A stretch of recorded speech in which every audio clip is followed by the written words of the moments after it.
My name is Sarah Mitchell, and I never imagined my life would unravel the way it did in Columbus or in Ohio during that brutal winter of 2019. Back then, I thought I had everything figured out. Michael and I had been married for 8 years, living in a modest 2-bedroom rental house on Maple Street, where the neighbors still waved from their porches and children's laughter echoed through the narrow backyards. We had 3 beautiful children: Emma, who was 7 and already showing signs of her father's stubborn streak; little David, 5 years old with eyes that sparkled like stars; and baby Rose, barely 2, who still clung to my legs whenever strangers appeared at our door. The house itself wasn't much to look at from the outside. White siding that had seen better days, a front porch that creaked under the weight of accumulated snow, and windows that rattled when the wind picked up from Lake Erie. But inside, we had created something that felt like home. The living room walls were covered with the children's artwork, crayon masterpieces that I'd carefully taped up despite Michael's eye rolls. The kitchen table, scratched and worn, had witnessed countless family dinners, homework sessions, and late-night conversations between Michael and me about our dreams for the future. I worked part-time at Henderson's insurance agency downtown, answering phones and filing claims. It wasn't glamorous work, but it paid enough to help with groceries and the children's clothes. Michael had his job at the automotive plant on the east side of town, coming home each evening with grease under his fingernails and stories about his coworkers, weekend fishing trips. We weren't rich by any means, but we managed. We had Sunday dinners with my mother, who lived 10 minutes away in a senior apartment complex. We had movie nights where we'd pile onto our old couch, sharing a bowl of popcorn while watching Disney movies that I'd seen 100 times, but still enjoyed through my children's eyes. The smell of our home was a mixture of Emma's strawberry shampoo, the lavender detergent I used for the baby's clothes, and the faint aroma of whatever I'd attempted to cook for dinner. Usually, it was something simple: spaghetti with marinara sauce, chicken and rice, or the occasional pot roast when we had a little extra money. The sounds were equally familiar: the hum of our ancient refrigerator, David's toy cars racing across the hardwood floors, Rose babbling in her high chair, and the distant rumble of trains that passed through Columbus 3 times a day, carrying cargo to destinations I'd only dreamed of visiting. Winter mornings in our house followed a predictable rhythm. I'd wake to the sound of the furnace kicking on, its mechanical groan echoing through the vents. The floor was always cold against my bare feet as I shuffled to the kitchen to start coffee in the machine Michael had given me for my birthday 2 years earlier. It was nothing fancy, just a basic black model from the discount store. But it made decent coffee, and the brewing sound had become as comforting as a lullaby. I'd stand there in my bathrobe, watching the dark liquid drip into the pot while the children stirred in their beds. And I'd allow myself those few precious minutes of silence before the day demanded everything from me. Michael usually left for work before the rest of us were fully awake. I'd hear him in the shower, then the rustle of him getting dressed in the bedroom we shared. He'd kiss my forehead, whisper something about seeing me later, and then the front door would close with a soft click that somehow always made me feel both secure and slightly lonely. Those mornings, I'd get the children ready for school and daycare, a process that involved finding mismatched socks, convincing David that cereal was indeed a suitable breakfast, and wrestling Rose into her winter coat while she protested with the determination of someone twice her age. The drive to Emma's elementary school took us through the heart of Columbus, past the coffee shops where young professionals grabbed their morning fuel, past the old courthouse with its stately columns, and through neighborhoods that ranged from well-maintained to visibly struggling. I'd drop Emma off first, watching her run toward the building with her backpack bouncing, her breath creating small puffs of vapor in the cold air. Then David would go to his preschool, where Mrs. Patterson always greeted him with genuine enthusiasm, and me with understanding smiles that suggested she recognized the exhaustion in my eyes. Finally, Rose would go to the daycare center near my office, a place that smelled like disinfectant and finger paint, where she'd cling to me for exactly 30 seconds before being distracted by toys or other children. My office was on the 3rd floor of a building that had probably been elegant in the 1960s, but now showed its age in cracked vinyl flooring and fluorescent lights that buzzed constantly. I'd spend my days answering calls from people who'd been in accidents, filing paperwork that seemed to multiply overnight, and trying to project a professional competence I didn't always feel. My desk faced a window that looked out onto Broad Street, where I could watch the seasons change in the maple trees planted along the sidewalk.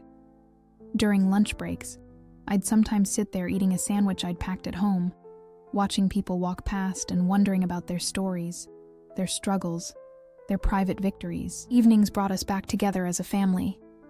Michael would come home, usually tired but willing to play with the children while I prepared dinner.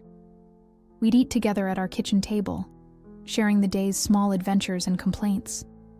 Bath time was a production that involved more water on the bathroom floor than in the tub, but Rose's giggles made the cleanup worthwhile. Bedtime meant reading stories, saying prayers, and tucking 3 little bodies under blankets that Emma had helped me pick out at the department store clearance sale. After the children were asleep, Michael and I would have our time. Sometimes we'd watch television, his arm around my shoulders as we sat on our worn couch. Other nights, we'd talk about practical things, bills that needed paying, home repairs we couldn't afford, plans for family vacations we might take someday. These conversations felt important, like we were building something together, brick by brick, day by day. We'd discuss Emma's progress in school, David's endless questions about everything he encountered, Rose's first attempts at real words. We were tired, often stretched thin financially, but we were together. We were a family. I remember thinking, during those quiet evening hours, that this was enough. The house might be small and the bank account smaller, but we had each other. We had Sunday morning pancakes and bedtime stories. We had Michael's terrible jokes and the children's spontaneous hugs. We had a life that, while not perfect, felt solid and real and ours. Looking back now, I realize how precious those ordinary moments were. The sound of Michael's key in the lock at the end of the day. The weight of Rose falling asleep in my arms during evening feedings. Emma's excited chatter about her friends at school. David's determination to tie his own shoes, even when it took 10 minutes and resulted in knots that required adult intervention. These were the threads that wove together to create the fabric of our family life. And I took them for granted in the way that people always do with things they assume will last forever. The neighborhood around us was filled with similar families, people who worked hard and loved their children and hoped for better times ahead. Mrs. Chen next door would bring over vegetables from her garden in the summer. The Johnsons across the street would wave from their front steps when they saw us loading the car for trips to the grocery store. There was a sense of community, of belonging to something larger than just our individual struggles. We were all trying to make it work, all doing our best with what we had.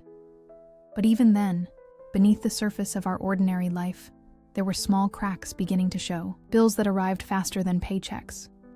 Michael staying late at work more often than usual.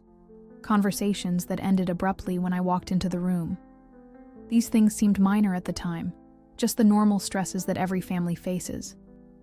I told myself that we were strong enough to handle whatever came our way. We'd been through difficult times before, and emerged intact. We would again, if only I had known what was coming. Chapter 2, The Fracture.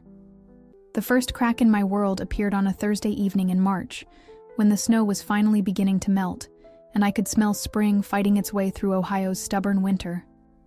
Michael had been working late more frequently, and I'd grown accustomed to eating dinner with just the children, keeping his plate warm in the oven until he finally arrived home around 9 or 10 o'clock. That particular evening, he didn't come home at all. I tried calling his cell phone, but it went straight to voicemail. His recorded voice, so familiar yet suddenly strange, asked me to leave a message. I hung up without speaking, then immediately called back and hung up again. The silence in our house felt different that night, heavier somehow, as if even the walls knew something had shifted. If you believe that miracles still happen, or if you've ever experienced something that deeply touched your faith, share your story in the comments. And don't forget to subscribe to the channel, so we can continue walking this journey of faith together. I spent that night sitting at our kitchen table, staring at Michael's empty chair while the house creaked and settled around me. Every car that passed on Maple Street made me look toward the front window, hoping to see his headlights turning into our driveway. By 3 in the morning, I'd convinced myself that something terrible had happened. An accident at the plant, a heart attack, a random act of violence in a parking lot somewhere. I made coffee and sat with my hands wrapped around the mug, letting the warmth seep into my fingers while my imagination conjured increasingly horrific scenarios. He walked through the front door at 6:30 the next morning, just as I was getting ready to wake the children for school. His clothes were rumpled, his hair disheveled, and he smelled like a perfume I didn't recognize. When I asked where he'd been, he mumbled something about falling asleep at his friend Jake's house after a few too many beers. His eyes wouldn't meet mine. And when I reached out to touch his arm, he pulled away as if my fingers burned him. The children were thrilled to see him. Emma wrapped her arms around his waist, chattering about a project she was working on at school. David showed him a picture he'd drawn of our family, all stick figures holding hands under a bright yellow sun. Rose climbed into his lap at the breakfast table, smearing jam from her toast onto his work shirt. Michael went through the motions of being their father, but I could see the distance in his eyes, the way his smiles didn't quite reach the corners of his mouth. Over the next few weeks, the pattern repeated. Late nights at work became overnight absences, phone calls that ended abruptly when I entered the room, text messages that he'd delete before I could see them. He started showering immediately when he came home, and I found unfamiliar receipts in his pockets when I did laundry, restaurants I'd never been to, gas stations on the other side of town, charges at places that made no sense for someone coming home from work. The worst part wasn't the growing evidence of his deception. It was the way he began to treat me when he was home. Small criticisms that cut like paper cuts. Comments about my appearance, my housekeeping, the way I disciplined the children. He'd find fault with dinner, complaining that the chicken was too dry or the vegetables overcooked. He'd suggest that maybe I should find a better job, contribute more financially to our household. These criticisms came wrapped in reasonable-sounding logic, but they felt like weapons designed to make me question everything about myself. I started sleeping poorly, lying awake listening to him breathe beside me and wondering when he'd become a stranger. During the day, I'd catch myself staring at our wedding photo on the dresser, trying to remember the man who'd promised to love me for better or worse. That man had looked at me like I was the answer to every question he'd ever had.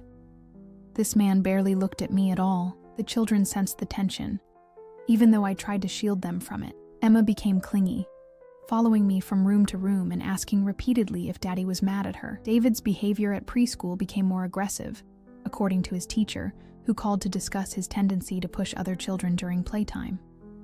Rose, barely walking but acutely sensitive to the emotional climate around her, began crying inconsolably in the evenings, resisting bedtime and waking frequently during the night. My work suffered as my concentration failed. I'd find myself staring at insurance forms without seeing the words, my mind replaying conversations with Michael and searching for clues I might have missed. My boss, Mrs. Henderson, called me into her office one afternoon to ask if everything was all right at home. I assured her it was, but she looked unconvinced. Her kindness almost broke me. I wanted to collapse into her maternal embrace and confess everything I suspected but couldn't prove. The revelation came on a Saturday morning in April. Michael had gone to the hardware store, or so he said, and I was cleaning out his jacket pockets before taking it to the dry cleaner. Inside the inner pocket, I found a restaurant receipt dated from the previous evening, a dinner for two at Romano's, an upscale Italian place downtown that we'd never been able to afford. The total was nearly $100, more than I usually spent on groceries for the entire family in a week. But it wasn't the money that made my hands shake as I held that slip of paper. It was the handwritten note on the back, in feminine handwriting I recognized immediately. Thank you for a perfect evening. I love you. J. Jessica Martinez, my closest friend since childhood. The woman who'd been my maid of honor, who'd held my hand during Emma's birth, who'd brought casseroles when each of my children was born, and I was too exhausted to cook. Jessica, who'd called me just 2 weeks earlier to complain about her own husband's long work hours, and to suggest we plan a girls' night out soon. I sat on our bed, still holding the receipt, while the world rearranged itself around me. Every late night, every unexplained absence, every evasive answer suddenly made perfect. Terrible sense. The perfume I'd smelled on him was Jessica's signature scent, something expensive that her husband bought her for special occasions. The gas station receipts were from the area near her house. The new attention to his appearance, the criticism of mine, the distance that had grown between us like a cancer. All of it had an explanation that was somehow worse than any scenario my imagination had created. When Michael returned from his supposed trip to the hardware store, I was sitting at the kitchen table with the receipt in front of me. He walked in whistling, carrying a bag from Home Depot that probably contained some small item he'd purchased to make his alibi believable. When he saw me, the whistling stopped abruptly.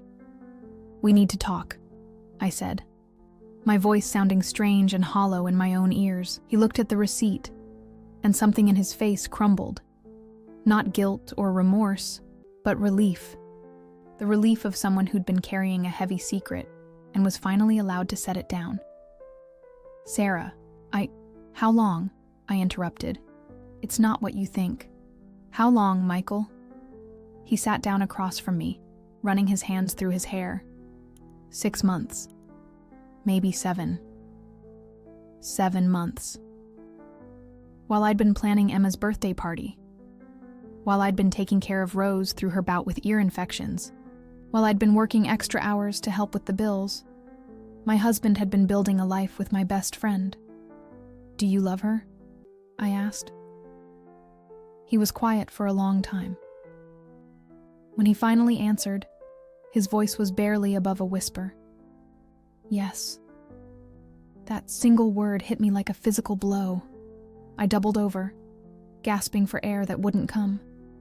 7 months of lies, of pretending, of coming home to me and the children after being with her.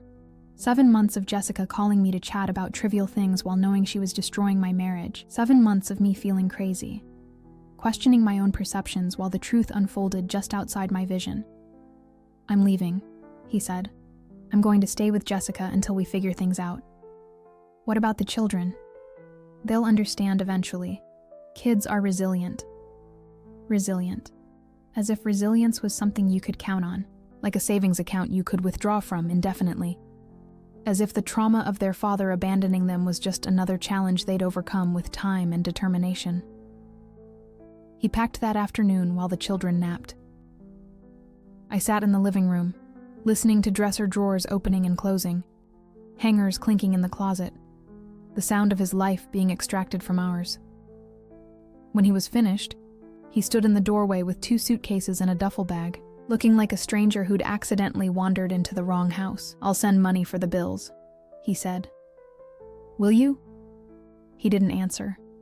We both knew that promises made during moments like this rarely survived contact with reality. After he left, I sat in our suddenly too quiet house and tried to figure out how to explain to 3 small children that their father was gone, that the family they'd known, the security they'd counted on, had evaporated like morning mist, that Mommy didn't have answers to the questions they were about to ask. Because Mommy didn't understand any of this either. The evening stretched ahead of me like an empty highway.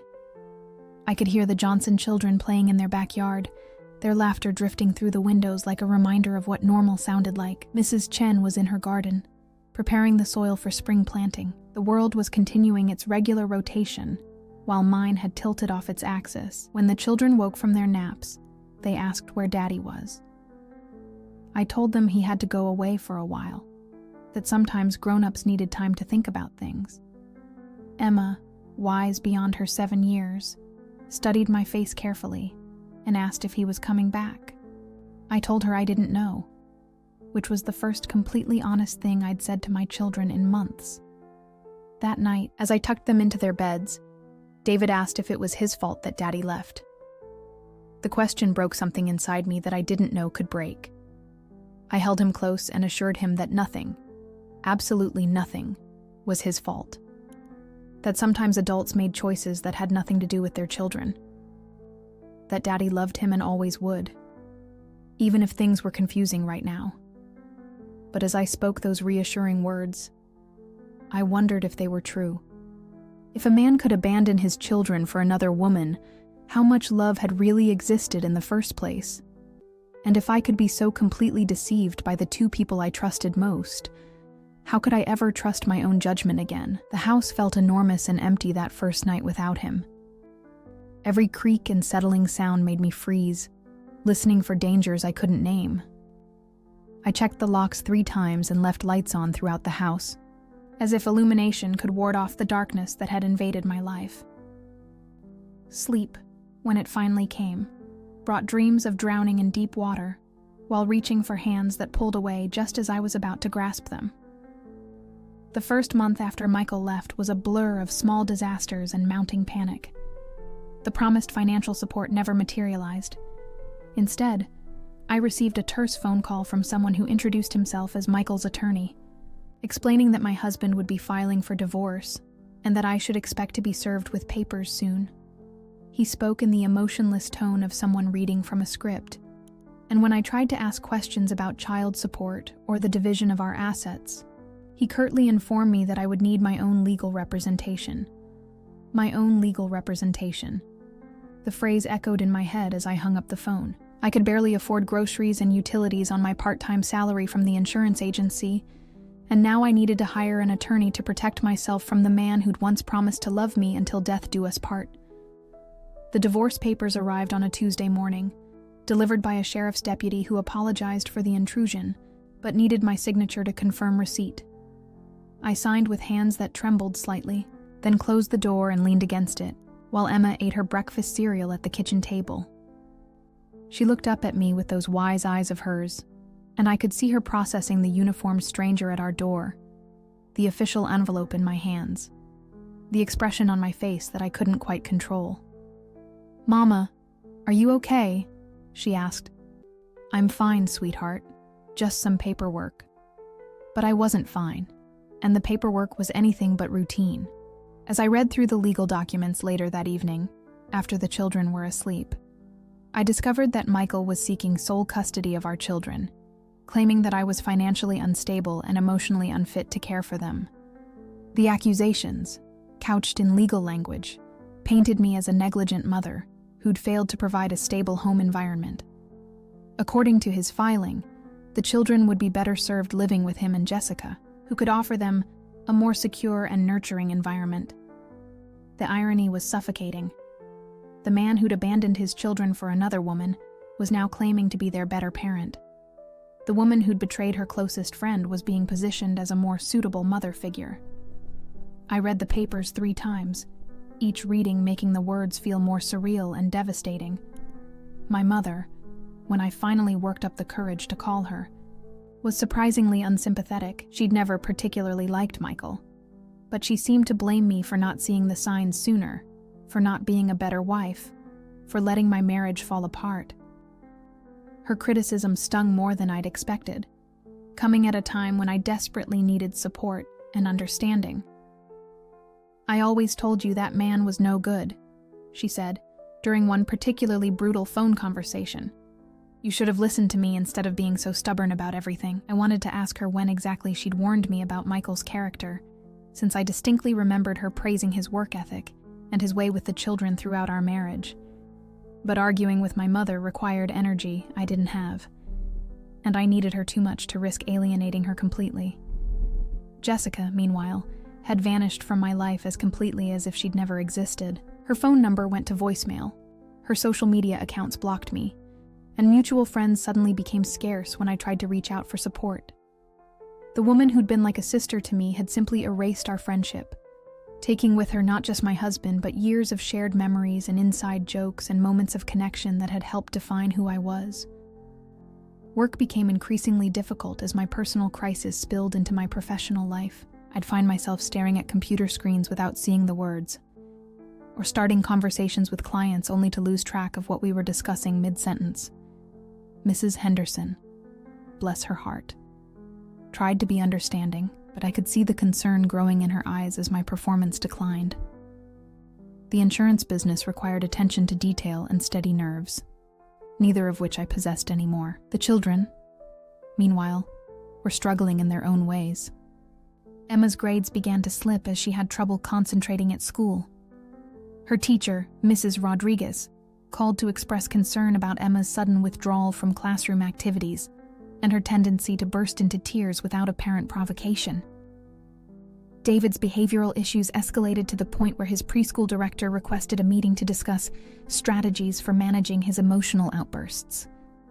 Even Rose, too young to understand the specifics of what was happening, seemed to sense the tension and began refusing to eat, turning mealtimes into battles of will that left us both frustrated and exhausted. The financial pressure intensified daily. Without Michael's income, I couldn't cover our basic expenses, let alone the mounting legal fees. I applied for full-time positions, but the job market was tight, and my emotional state made it difficult to interview successfully. I'd sit across from potential employers, trying to project competence and stability while feeling like I was barely holding myself together with willpower and caffeine. Credit card bills arrived like harbingers of doom, each one representing another small compromise I'd made with our future. Groceries charged because I didn't have enough cash. Gas purchased because the children needed to get to school and daycare. Medical copays for David's recurring ear infections. The balance climbed steadily, and the minimum payments grew larger while my ability to pay them shrank. The house, which had once felt like a sanctuary, became a source of constant anxiety. The landlord, Mr. Peterson, had been patient initially, but his tone grew sharper with each late rent payment. He'd call in the evenings, just as I was trying to get the children ready for bed, and his gravelly voice would remind me that he had a business to run and bills of his own to pay. I'd promise him that the money was coming, that things would improve soon, but we both knew these were empty words. Spring turned to summer, and with it came additional expenses I hadn't anticipated. The children outgrew their clothes, needed supplies for summer programs, required more supervision as school ended. I couldn't afford proper childcare, so I relied on a patchwork of neighbors and relatives who helped when they could, but had their own lives and limitations. Some days, I'd have to bring Rose to work with me, setting up a small play area in the corner of my office while trying to maintain professional composure during client meetings. The isolation was perhaps the most difficult aspect of this new reality. Friends who'd once been constants in my life seemed unsure of how to relate to me now that I was a single mother struggling financially. Social gatherings became impossible because I couldn't afford babysitters or my share of restaurant bills. Phone calls went unanswered because I was too exhausted or too ashamed to explain what was happening. I began to understand how people could simply disappear from their old lives, not by choice, but by circumstance. Sleep became elusive, replaced by hours of lying awake, calculating and recalculating our expenses, trying to find ways to make the numbers work. I'd create budgets on scraps of paper, moving figures around like pieces on a chessboard. But the math never balanced. There was always more going out than coming in. Always another bill or unexpected expense that shattered whatever fragile equilibrium I'd managed to construct. The children's questions about their father became more pointed as time passed without his promised visits. Emma, in particular, seemed to blame herself for his absence, asking repeatedly what she'd done wrong and whether she could call him to apologize. I'd find her sitting by the front window in the evenings, watching for a car that never came. David created elaborate fantasy scenarios where Daddy would return with presents and apologies, while Rose simply cried whenever she heard his name. My own grief was complicated by anger, disappointment, and a profound sense of failure. I'd replay conversations and arguments from our marriage, looking for signs I should have recognized, words I should have said differently. I questioned every decision I'd made, from career choices to parenting strategies to the way I'd handled our finances. The woman in the mirror looked like a stranger, someone hollowed out and diminished by circumstances she couldn't control. By August, we were 3 months behind on rent, and the collection calls had become a daily soundtrack to our diminished life. I'd stopped answering the phone during dinner time because I couldn't bear to explain to another creditor why I couldn't pay what I owed. The mail brought nothing but demands and final notices, each one pushing us closer to a precipice I could see, but felt powerless to avoid. The breaking point came on a sweltering Thursday afternoon, when Rose developed a high fever, and I couldn't afford to take her to the doctor. I sat in our too-hot living room, holding my burning baby, while calculating whether I had enough money to cover an emergency room visit if her condition worsened. The math was simple and devastating. I didn't. That night, after Rose's fever finally broke and she fell into an exhausted sleep, I sat at our kitchen table and faced the truth I'd been avoiding for months. We were going to lose our home.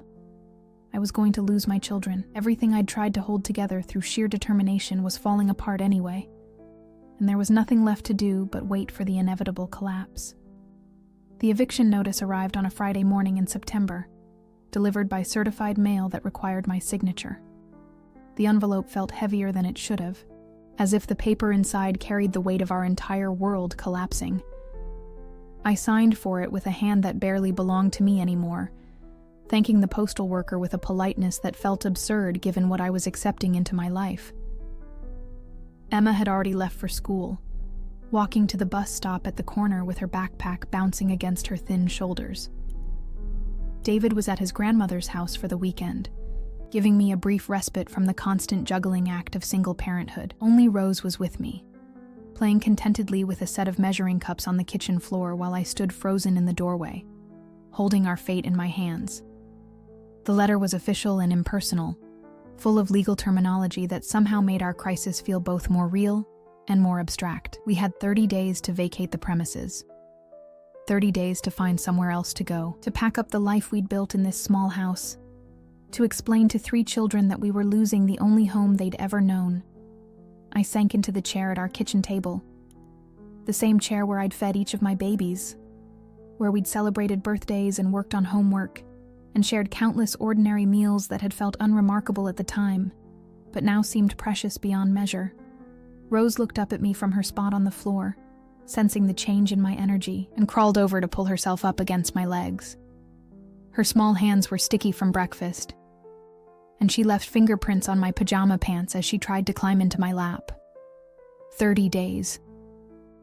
The number echoed in my head as I mechanically lifted Rose onto my lap and tried to focus on the practical implications. I needed to find an apartment we could afford, which seemed impossible given that I was already behind on our current rent. I needed to transfer Emma's school records and find new childcare for Rose. I needed to figure out how to pack our belongings with no money for boxes or a moving truck. The phone rang while I was still processing the notice, and I answered without thinking, expecting another collection call, or perhaps Emma's school with some routine question about lunch money or permission slips. "Sarah, it's Jessica." Her voice hit me like cold water.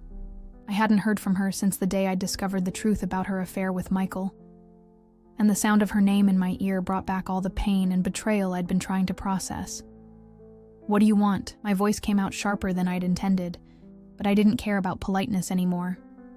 "I heard about the eviction notice. Michael thought you should know that we're prepared to take the children until you get back on your feet." The casual cruelty of her offer left me speechless. She was calling to collect my children, as if they were abandoned puppies she'd graciously agreed to foster. The woman who'd destroyed my marriage was now positioning herself as the solution to the problems she'd helped create. "Over my dead body," I managed to say. "Sarah, be reasonable. You can't provide for them right now. Emma could have her own room here, and we've already found a great preschool for David. Rose would have everything she needs. It's what's best for them. What's best for them." The phrase that every well-meaning person had been throwing at me for months. As if the children's welfare wasn't the first thing I thought about every morning, and the last thing that kept me awake every night. As if loving them desperately and being broke were somehow mutually exclusive. "They're staying with me," I said, and hung up the phone. But even as I spoke the words, I knew the mathematics of our situation were working against me. How could I keep my children when I couldn't even keep our house? How could I provide stability when my own world was crumbling? Jessica's offer, despicable as it was, highlighted the stark reality of our circumstances. I had 30 days to find a miracle, or I'd be proving Michael's legal team right about my inability to care for my own children. That weekend, while David was with my mother and Rose napped fitfully in the afternoon heat, I began the grim process of sorting through our possessions. What could we take if we had to move into a single room somewhere? What memories could we afford to keep when every box would cost money we didn't have to transport? I started with the children's rooms, going through clothes they'd outgrown and toys they'd forgotten. Each item carried its own small history. The stuffed elephant that Rose slept with every night, inherited from Emma and David before her. The art supplies that David used to create his elaborate drawings of our family, always with all 5 of us holding hands under a bright sun. Emma's collection of chapter books, carefully chosen from the library's used book sales and treasured like precious artifacts. In my own room, I confronted the remnants of my marriage, wedding photos that now seemed like evidence from someone else's life, clothes that Michael had complimented, jewelry he'd given me for anniversaries and birthdays, cards with love notes written in his familiar handwriting. Each item forced me to relive moments when our love had felt real and permanent, making the current reality even more devastating. The process was interrupted regularly by phone calls from creditors and lawyers, each conversation adding another layer of stress to an already impossible situation.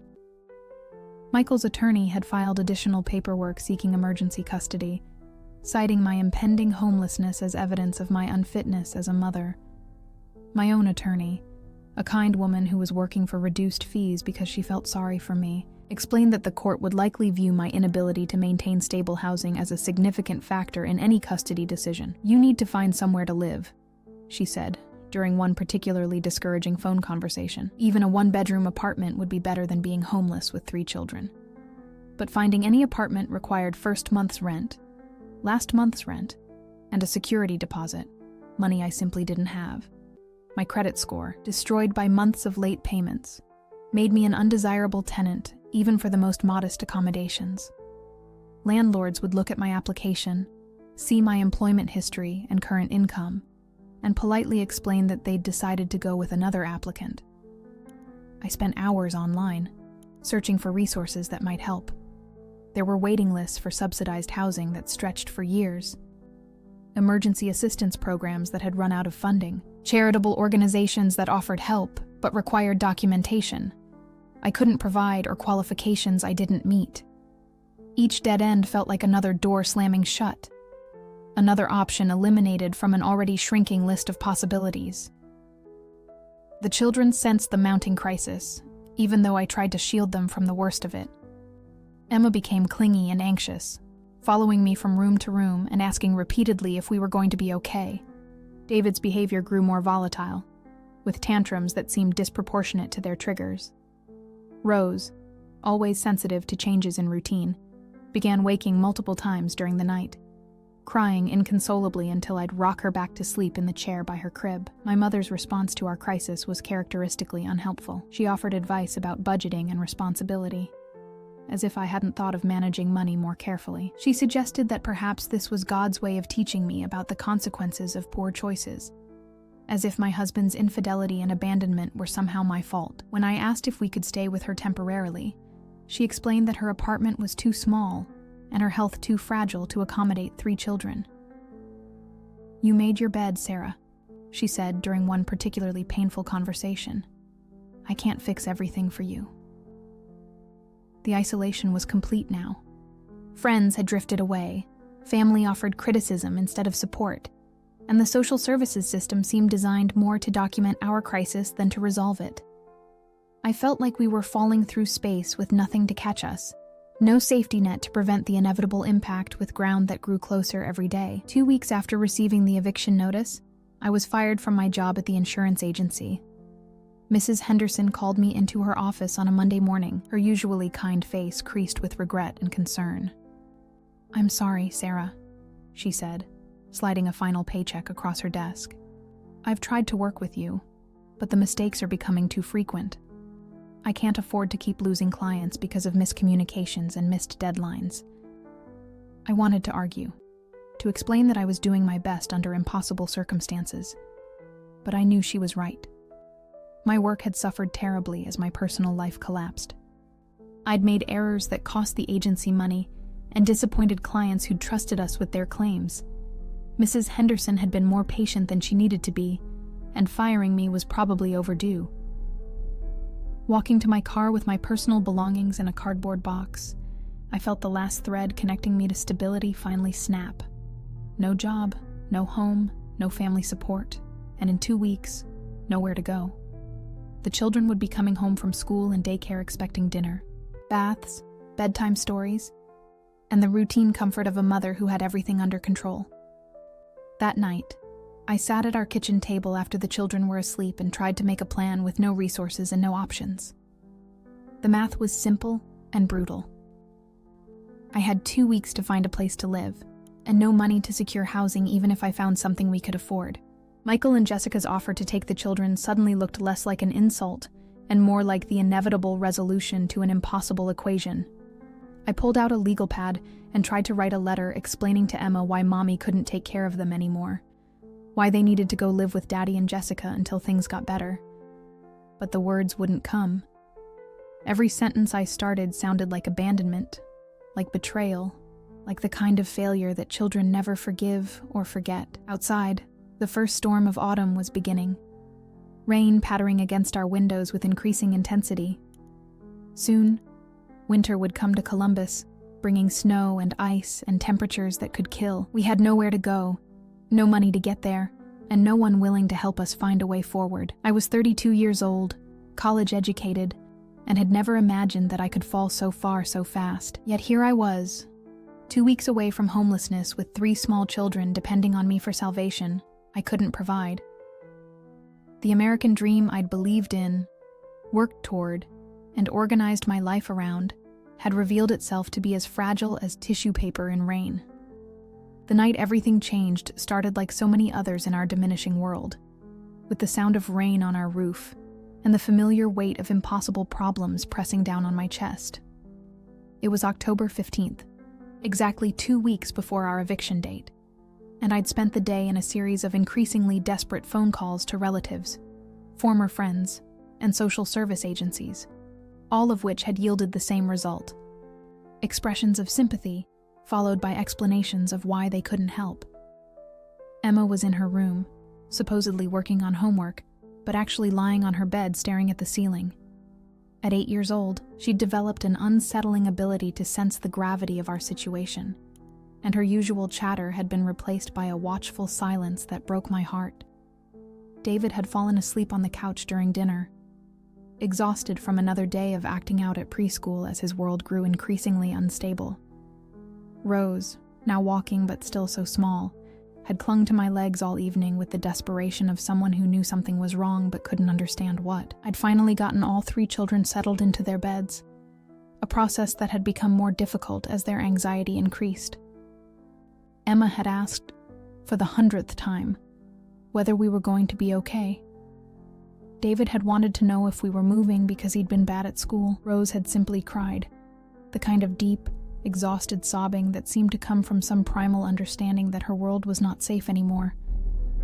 The house felt different that night, heavier somehow, as if the walls were absorbing all our fear and desperation. The rain had intensified throughout the evening, and now I could hear water dripping somewhere in the attic. Another problem I couldn't afford to fix. The sound was rhythmic and relentless, like a countdown to disaster. I made coffee with the last grounds in the container and sat at our kitchen table with the pile of bills that had arrived that day. Final notices, mostly printed on increasingly urgent paper in increasingly bold fonts. The electricity would be shut off in 3 days. The phone service would end by Friday.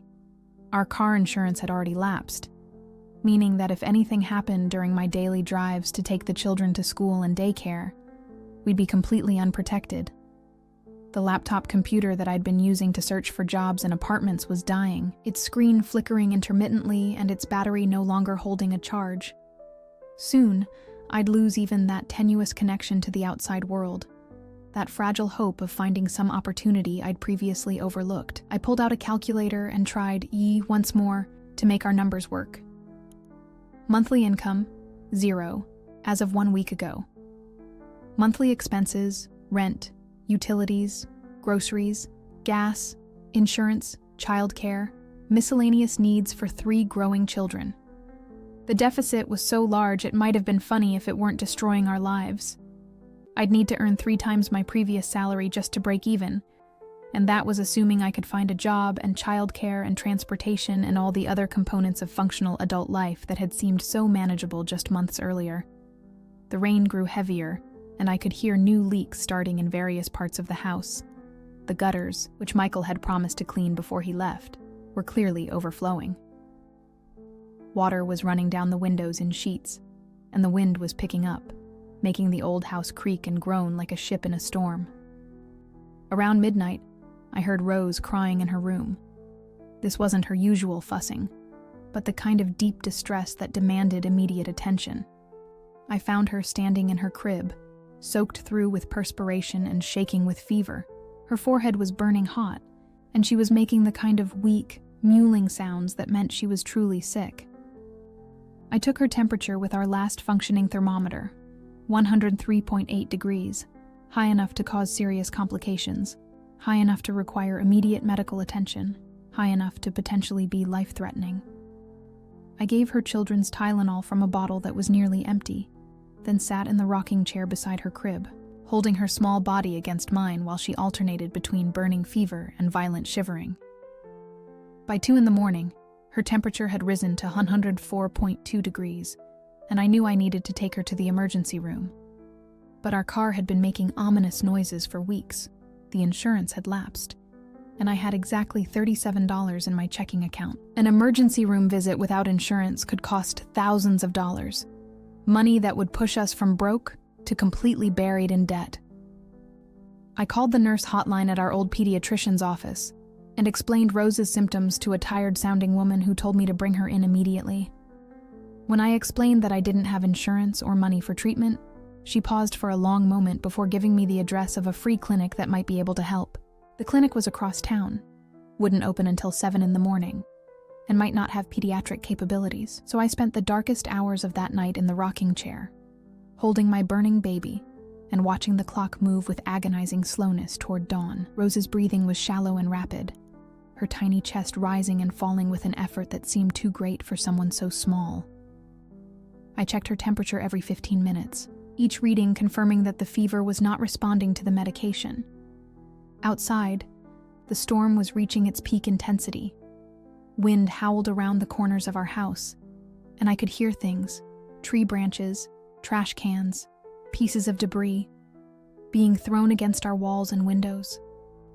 The lights flickered several times, threatening to leave us in darkness with no backup plan and no way to keep Rose warm if the heat went out. Around 4 a.m, exhaustion and desperation finally broke down the walls I'd built around my emotions. I'd been holding everything together through sheer willpower, convincing myself that I could solve this crisis through effort and determination. But sitting there with my sick baby in a house that was literally falling apart around us, facing homelessness in 10 days with no resources and no support system, I finally acknowledged the truth I'd been avoiding. I couldn't fix this. I was completely, utterly powerless. That realization broke something inside me that had been holding me upright for months. The tears that came weren't the frustrated crying I'd done before, but something deeper and more devastating. They came from a place I'd never accessed before, a hollow space where all my pride and competence and belief in my own capability used to live. I lowered Rose into her crib, making sure she was positioned safely, then walked to our living room and fell to my knees on the cold hardwood floor. The words that came out of me weren't planned or composed. They were raw and desperate and completely honest. Jesus, I can't do this anymore. I don't have anything left. My baby is sick and I can't help her. We're going to lose our home and I can't stop it. My children are going to suffer, and it's my fault because I can't provide for them. I've failed at everything. I'm completely broken, and I don't know how to fix any of this. If you're real, if you care about us at all, please help us. Please don't let my children pay for my failures. The silence that followed was complete. Not just quiet, but absolutely still, as if even the storm outside had paused to listen. I knelt there on the floor, waiting for something, a sign, a feeling, a sudden inspiration about how to solve our problems, but there was nothing except the sound of my own breathing and the distant tick of the clock in the kitchen. Then, gradually, the silence began to change. It became warmer, somehow. More present, the air in the room seemed to shimmer slightly.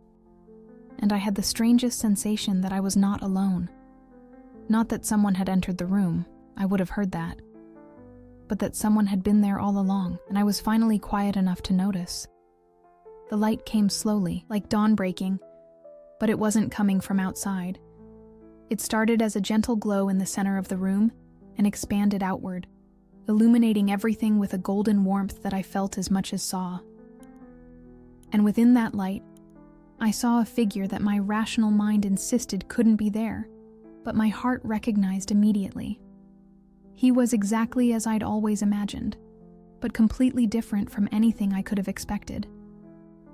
His presence filled the room without overwhelming it, and when he looked at me, I felt seen in a way that was both terrifying and profoundly comforting. His eyes held every mistake I'd ever made, every moment of weakness and failure, but there was no judgment in them. Only love that was so complete and unconditional that it made everything else seem suddenly manageable. "Why are you afraid?" he asked, and his voice was both audible and internal, reverberating through every cell of my body. I tried to explain about Rose's fever, about the eviction notice, about having no money and no job and no place to go. But the words felt small and inadequate in the presence of whatever this was. "You haven't lost everything," he said gently. "You still have faith, even when you think you don't, even when you're afraid. Faith isn't confidence that everything will work out the way you want. Faith is trust that you're not alone in the darkness." He moved closer, and I could feel warmth radiating from him that had nothing to do with temperature and everything to do with love that was larger than anything I'd ever experienced. When he reached out and touched my forehead, every cell in my body felt charged with peace and possibility. "Your children will be fine," he said.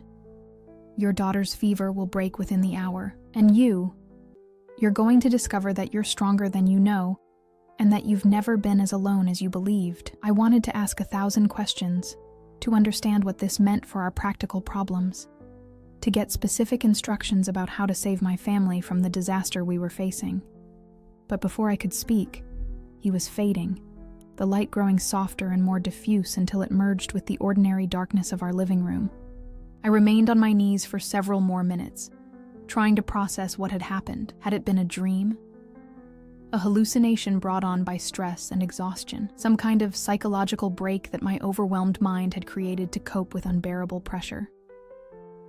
But when I went to check on Rose, her fever had indeed broken. She was sleeping peacefully, her breathing regular and calm, her forehead cool to the touch. The medicine that hadn't worked for hours had somehow become effective in the span of minutes.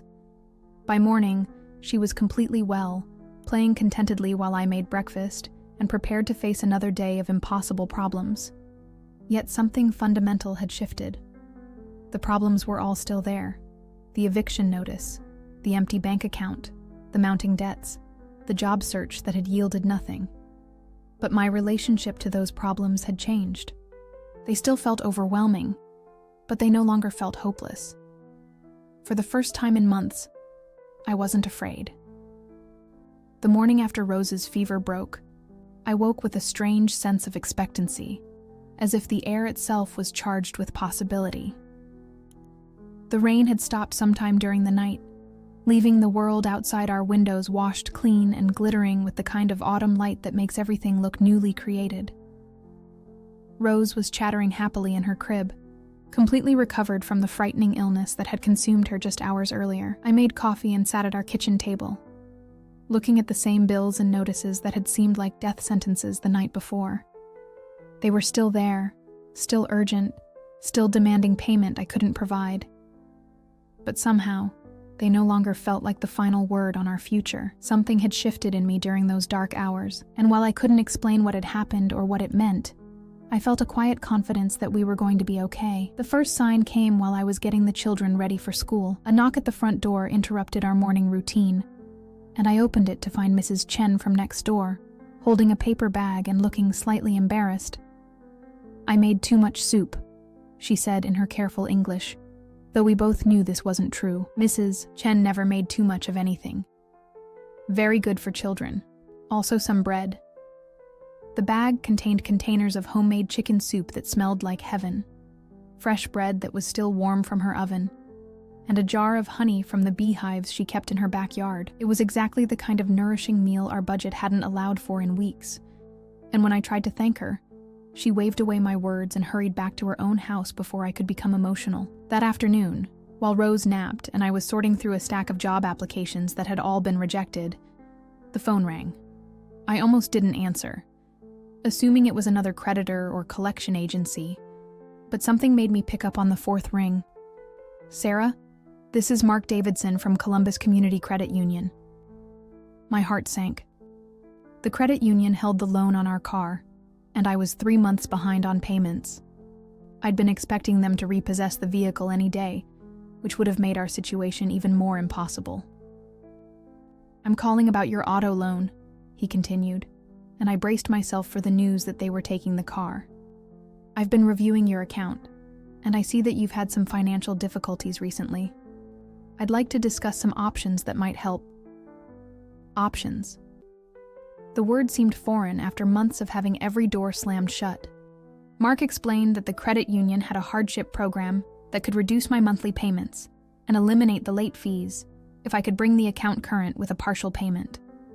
The amount he quoted was still more than I had, but it was manageable rather than impossible.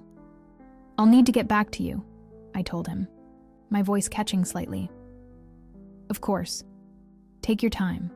But Sarah, I want you to know that we're here to help, not to make things harder for families going through tough times." After I hung up, I sat staring at the phone, trying to process this unexpected kindness from an institution I'd assumed viewed me only as a liability to be eliminated. It was a small crack in the wall of insurmountable problems, but it felt significant. The third sign came that evening, in the form of an envelope slipped under our front door while we were eating dinner.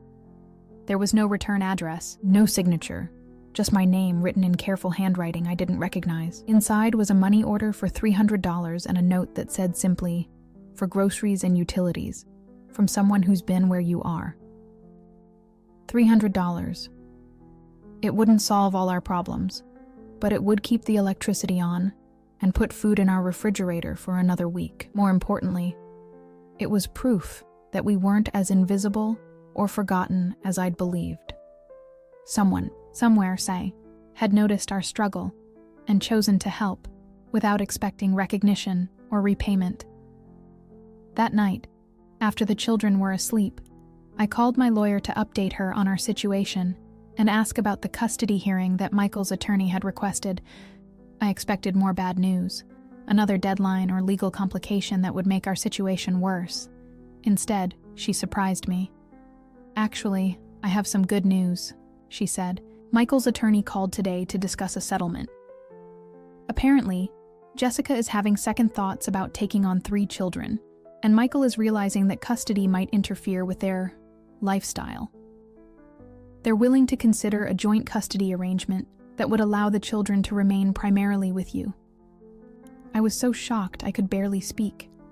For months, the threat of losing my children had been the worst aspect of our crisis, the fear that kept me awake and made every other problem feel trivial by comparison. Now, suddenly, that threat was diminishing. "What's the catch?" I asked, because there had to be one. "Michael wants to reduce his child support obligation, claiming financial hardship of his own. But honestly, Sarah, we both know he wasn't paying what he owed anyway. This might actually be better for everyone involved." Over the next few days, more signs appeared. Small things, mostly, but collectively they created a pattern of unexpected help and surprising kindness. The grocery store manager noticed me counting coupons and studying prices, and mentioned that they were looking for part-time help in the evenings. The position wouldn't pay much, but it would provide some income and employee discounts on food. Emma's teacher, Mrs. Rodriguez, called to say that Emma had been selected for a program that provided free tutoring and after-school care for students facing family transitions. David's preschool director, who had been stern about his behavioral issues, suddenly became understanding and offered to waive the late pickup fees that had been accumulating. Most surprisingly, our landlord, Mr. Peterson, stopped by unannounced one afternoon and asked if we could talk.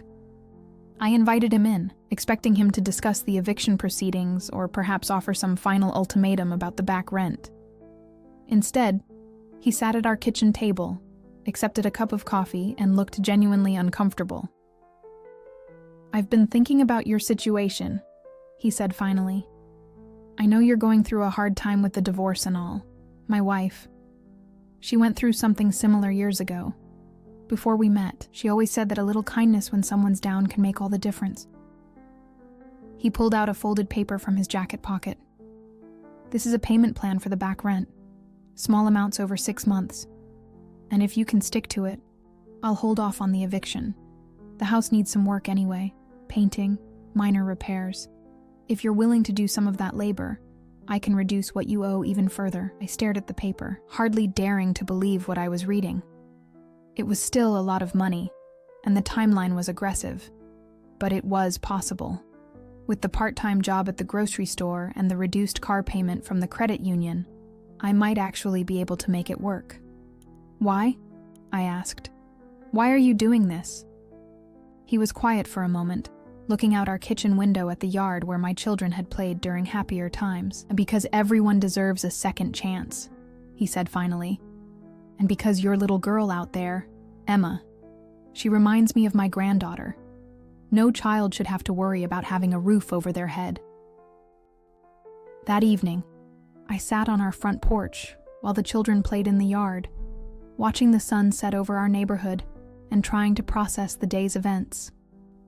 A week ago, we'd been facing homelessness and the loss of everything that mattered. Now, while our problems were far from solved, we had a path forward. It wasn't going to be easy, but it was possible. Rose toddled over to where I was sitting and climbed into my lap, her small hands sticky with the remnants of the apple she'd been eating. David was pushing his toy cars through the dirt, creating elaborate roadways and sound effects. Emma was reading on the front steps, her homework spread around her like a fortress of knowledge. For the first time in months, the scene felt peaceful rather than precarious. We were still poor, still struggling, still facing challenges that would test us in the weeks ahead. But we were together. We had a home. And we had hope that had come from sources I couldn't fully understand or explain. As the stars began to appear in the darkening sky, I found myself thinking about the experience in our living room. The presence I'd felt during those desperate hours when everything seemed lost, whether it had been real in the conventional sense or something created by my own desperate need for hope. It had changed something fundamental in me. I was no longer facing our problems alone. The road ahead was still uncertain, still difficult, but it no longer felt impossible.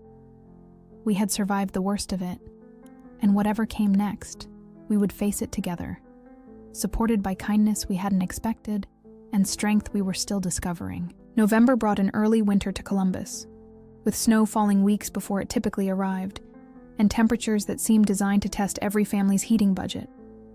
But inside our small house on Maple Street, something warm had taken root and was beginning to grow. The payment plan with Mr. Peterson was holding steady. My evening shifts at Kroger were providing enough money for groceries and utilities, and the children were adapting to our new normal with the resilience that had always amazed me. The turning point came on a Tuesday afternoon when I received a phone call that would change everything, though I didn't recognize its significance at first. I was folding laundry while Rose napped and the older children were at school, when my phone rang with a number I didn't recognize.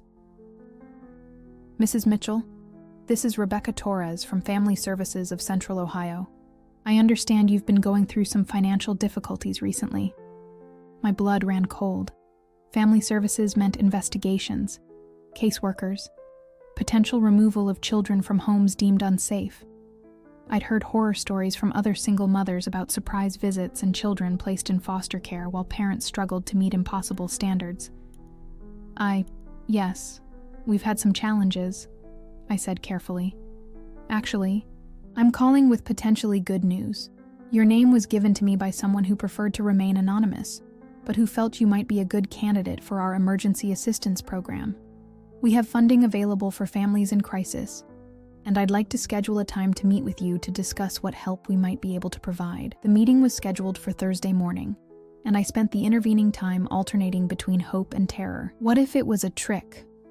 What if they were planning to evaluate my fitness as a mother and found our situation inadequate? What if anonymous help came with strings attached that would make our lives more difficult rather than easier? Rebecca Torres turned out to be a woman about my own age, with kind eyes and a manner that suggested she genuinely cared about the families she worked with. She arrived at our house with a folder of paperwork and an attitude that was professional but warm. "Tell me about your situation," she said, settling into our living room while Rose played contentedly with her blocks nearby. I found myself telling her everything. The divorce, Michael's abandonment, the mounting bills, the eviction notice, the nights I'd lain awake trying to figure out how to keep my family together. She listened without judgment, taking notes occasionally, but mostly just paying attention in the way that made me feel heard, rather than evaluated. "You know," she said when I'd finished, "what strikes me most about your story is how hard you've been fighting for your children. The families I worry about are the ones who've given up. You haven't given up." The assistance package she outlined seemed almost too good to be true. Emergency funds to catch up on utilities and establish some financial cushion. Help with childcare costs so I could work more hours. Access to job training programs that could lead to better employment. Most importantly, advocacy with Michael's legal team to ensure that the custody arrangement remained fair and in the children's best interests. "There's one other thing," she said as she was preparing to leave. "The person who referred you to our program has established what they're calling a stability fund for your family. It's enough money to cover your rent and basic expenses for the next 6 months, giving you time to get completely back on your feet without the constant pressure of financial crisis." I stared at her, sure I'd misunderstood. Someone is paying our rent for 6 months. Who would do that? Someone who's been where you are and remembers what it felt like. They've asked me to tell you that this isn't charity. It's investment in a family that deserves a chance to succeed. All they ask is that when you're able, you help another family the same way. After she left, I sat in our living room trying to process what had just happened. 6 months of stability. Time to finish my degree through the online program I'd abandoned when the crisis began. Opportunity to build real financial security rather than just surviving from one crisis to the next. That evening, I gathered Emma, David, and Rose around our kitchen table for a family meeting. It was time to tell them that we were going to be okay, that the constant uncertainty was ending, that they could stop worrying about whether we'd have a home tomorrow. "Are we still poor?" Emma asked with the directness that 8-year-olds are famous for. "We don't have as much money as some families," I told her. "But we have enough. We have each other. We have this house. And we have people who care about us. And we have Jesus," David added matter-of-factly. "He's the one who helped us. Right, Mama?" I looked at his earnest little face and found myself nodding. Whether the experience in our living room that desperate night had been supernatural visitation, stress-induced hallucination, or something in between, it had marked the beginning of our recovery. From that moment forward, help had appeared from unexpected sources. Kindness had emerged from unlikely places. And hope had replaced despair as the dominant emotion in our house. "Yes," I told him. "I think you're right." The custody hearing, which had loomed over us like a threatening storm, was resolved without drama. Michael's attorney had indeed softened their position, and we reached an agreement that kept the children with me while giving Michael reasonable visitation rights. More importantly, the child support arrangement was restructured in a way that was manageable for him and adequate for us. I ran into Michael at the courthouse after we signed the papers. The first time I'd seen him in months. He looked older somehow, less confident than the man who'd once seemed so sure of his choices. Jessica wasn't with him. "Sarah," he said, approaching me hesitantly. I wanted to say, "I'm sorry for all of it, for how I handled everything." I studied his face, looking for signs of manipulation or self-serving motivation, but found only genuine regret. The anger I'd carried for so long seemed suddenly unnecessary, a weight I could choose to put down. "We're going to be okay," I told him. "The children are going to be okay. That's what matters now." The Christmas that year was unlike any we'd experienced before. Not because we had more money, we didn't, but because we had perspective on what really mattered. The tree was smaller than in previous years, decorated with ornaments the children made at school and strings of popcorn we prepared together. The gifts were practical rather than extravagant. Warm clothes, books, art supplies, and one special toy for each child. But the house felt fuller than it had when we'd been a complete family. Friends from the neighborhood joined us for Christmas dinner. Mrs. Chen brought her famous dumplings. Rebecca Torres stopped by with gifts for the children and updates about other families she was helping. The meal was abundant without being expensive, and the conversation was warm with the kind of connection that comes from shared struggles and mutual support. As I tucked the children into bed that Christmas night, Emma looked up at me with those wise eyes of hers and asked, "Mama, are you happy now?" The question caught me off guard. Happy felt like too simple a word for what I was experiencing.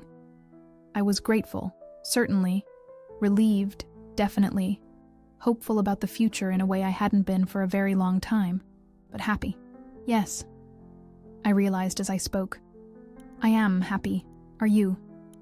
She nodded solemnly. I like our family better now. It feels more real, more real. I understood exactly what she meant. When we'd had more money and fewer problems, our family life had often felt performative, as if we were playing roles in someone else's idea of what a family should look like. Now, stripped of illusions and pretenses, we were simply ourselves, flawed, struggling, loving, resilient people who belonged to each other. Later that night, after the children were asleep and the house was quiet except for the familiar sounds of settling walls and humming appliances, I found myself back in our living room, thinking about the night when everything had changed. The presence I'd felt during those desperate hours seemed less mysterious now and more natural, as if the divine had always been there, waiting for me to be still enough to notice. I didn't see visions or hear voices that Christmas night, but I felt the same peace, the same sense of being held by something larger and more loving than my own limited understanding. Whether that something was God, the universe, the interconnected kindness of strangers, or simply my own ability to tap into strength I hadn't known I possessed. It didn't matter. What mattered was that we were no longer alone, no longer falling through space with nothing to catch us. We had found our ground, and we were ready to build. 2 years later, I stood in the kitchen of our same small house on Maple Street, preparing breakfast for 3 children who had grown taller and stronger and more confident in the warmth of our recovered stability. The morning routine that had once felt like a desperate race against time now moved with the comfortable rhythm of a life that had found its pace.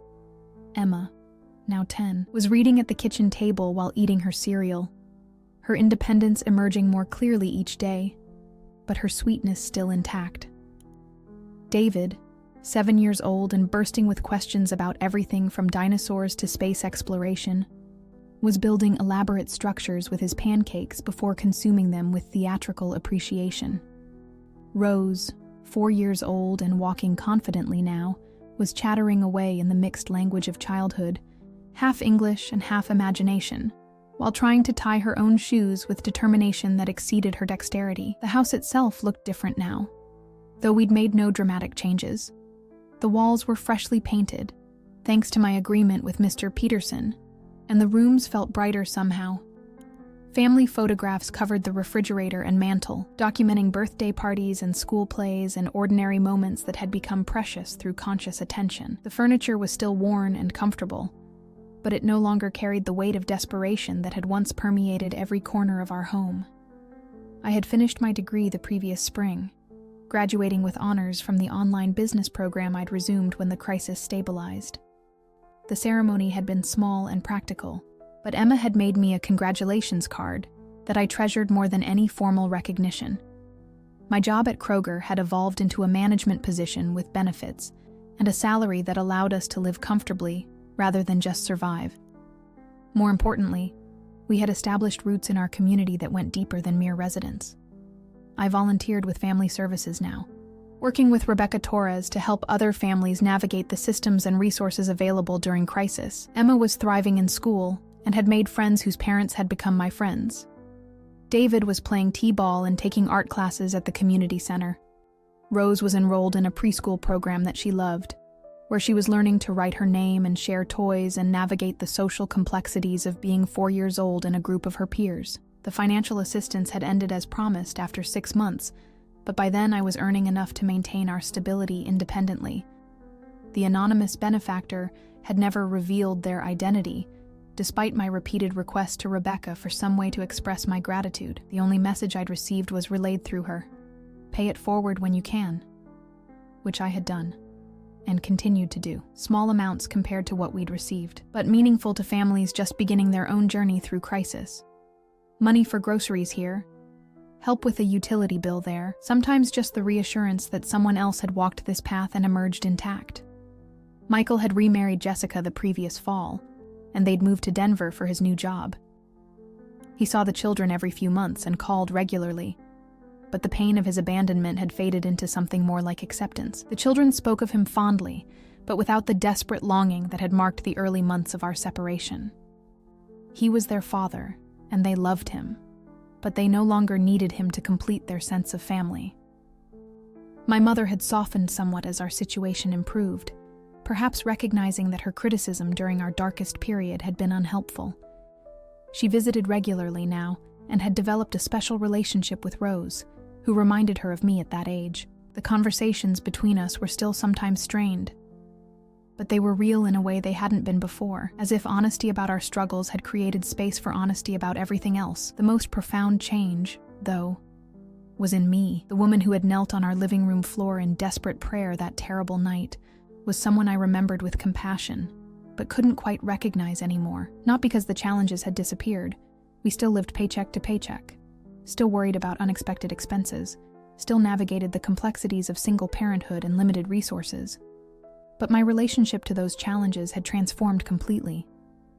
I no longer felt alone in the way that had once threatened to consume me. Whether through divine intervention, human kindness, community support, or my own discovered resilience, and I believed it was all of these things working together. I had learned that help comes from unexpected sources when we're honest about our need for it. That pride and isolation are luxuries people in crisis can't afford. That accepting help is not failure but wisdom. And that offering help to others is not charity but recognition of our fundamental interdependence. On this particular morning, as I packed lunches and signed permission slips and reminded David to brush his teeth more thoroughly, I found myself thinking about Mrs. Chen, who had died peacefully the previous winter. The new family that had moved into her house had young children too, and I'd introduced myself the same way she had once welcomed me, with soup and bread and the quiet understanding that neighborhoods work best when people pay attention to each other. The Christmas decorations were still up, though it was already mid-January. I'd been meaning to take them down for weeks, but the children lobbied regularly for their preservation, and I found that I enjoyed the extra light and color during the darkest months of the year. This morning, sunlight was catching the tinsel on our modest tree and throwing small rainbows across the kitchen walls. "Mama," Rose said from her position at the table, where she was working on her shoe-tying project with characteristic determination, "tell me about the night Jesus came to our house." The other children looked up from their breakfast with interest. This had become a favorite story, requested regularly at bedtime or during quiet moments when they needed reassurance about the permanence of our security. "What do you want to know about that night?" I asked. "Was he really here? Like, really? It was the question I'd asked myself countless times over the past 2 years, and I'd come to understand that the answer was both simpler and more complex than I'd originally thought. Had I experienced a supernatural visitation from the divine? Had stress and desperation created a psychological experience that felt real, but existed only in my own mind? Had the combination of crisis and prayer opened me to perceive help and kindness that had always been available, but which I'd been too proud or frightened to notice? Yes, I thought. Yes to all of it. He was really here, I told Rose. Maybe not in the way you see Daddy when he visits, but in a way that was real and important, and that changed everything for us. "Will he come back if we need him?" David asked. I looked at my son, at his earnest face and trusting eyes, and felt the familiar surge of protective love that had motivated every difficult choice I'd made during those dark months. How to explain to a 7-year-old that divine presence isn't about occasional dramatic appearances, but about the constant availability of grace, hope, and connection, if we're open to receiving them. "I think he never left," I said finally. "I think he's here when Mrs. Rodriguez helps you with your reading. He's here when Rose's teacher gives her extra hugs. He's here when strangers are kind to us and when we're kind to strangers. He's here when we take care of each other and when other people take care of us." Emma nodded seriously, like when you help other families now. "He's there too." Exactly like that. The school bus arrived with its characteristic rumble and hiss of air brakes, and Emma and David gathered their backpacks and lunch boxes with the efficiency of routine.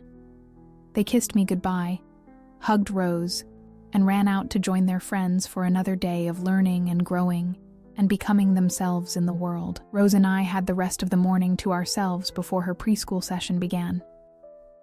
We sat together on our front porch, wrapped in blankets against the January cold, and watched our neighborhood wake up. Mr. Peterson, now in his 70s but still vigorous, waved from his truck as he headed out to check on his other properties. The new family next door was loading their children into their car for what looked like a day of errands and activities. A jogger passed by, nodding pleasantly as she navigated the patches of ice on our sidewalk. It was an ordinary morning in an ordinary neighborhood, filled with ordinary people going about their ordinary lives. But I no longer believed in ordinary. Every moment contained the possibility of transformation. Every interaction carried the potential for grace. Every challenge offered an opportunity to discover strength we didn't know we possessed. Rose fell asleep against my shoulder as we sat there, her small body warm and trusting in my arms. I thought about the woman I'd been 2 years earlier, broken and desperate and convinced that she was failing at everything that mattered. I wanted to reach back through time and tell her that she was stronger than she knew, that help was coming from directions she couldn't imagine, that the love she felt for her children was already working to create the miracles they needed. But perhaps that was the point. Perhaps we can only receive certain kinds of help when we've reached the end of our own resources, when pride and control and the illusion of self-sufficiency have been stripped away. Perhaps grace is always available, but we can only perceive it when we've finally admitted we need it. The light that had filled our living room that desperate night had never really left. It lived now in the warmth of our home, in the security of our routines, in the connections we'd built with our community, in the hope that shaped our plans for the future. It lived in Emma's confidence, in David's curiosity, in Rose's joyful embrace of each new day. It lived in the knowledge that we belonged to something larger than ourselves, something that would catch us if we fell, and celebrate with us when we succeeded. As I sat there with my youngest child sleeping in my arms and the morning sun warming our faces, I understood that I had everything I'd ever really needed, not everything I'd ever wanted. Our resources were still limited. Our challenges were still real. Our future was still uncertain, in the ways that all futures are uncertain. But we had each other. We had a home. We had a community that cared about our well-being. We had hope that was based not on naive optimism, but on lived experience of recovery and renewal. We had the knowledge that love and kindness and determination could overcome obstacles that had once seemed insurmountable. Most importantly, we had faith, not the passive faith that waits for miracles to appear without effort, but the active faith that recognizes miracles in the ordinary generosity of neighbors, the unexpected opportunities that arise from honest struggle, the strength that emerges when we stop trying to carry our burdens alone. The light that had found me that desperate night hadn't just solved our immediate problems. It had taught me how to see the light that was always there, always available, always working through human kindness and divine grace to heal what seemed broken and restore what seemed lost. And that light, I knew now, would never leave us again. Dear listeners, we hope Sarah's story touched your heart. If you'd like to keep experiencing powerful stories like this, Subscribe to the channel, leave a like, and tell us in the comments which part moved you the most. Every day, we share stories that reveal the depth of life and the human heart. We'll be waiting for you in the comments.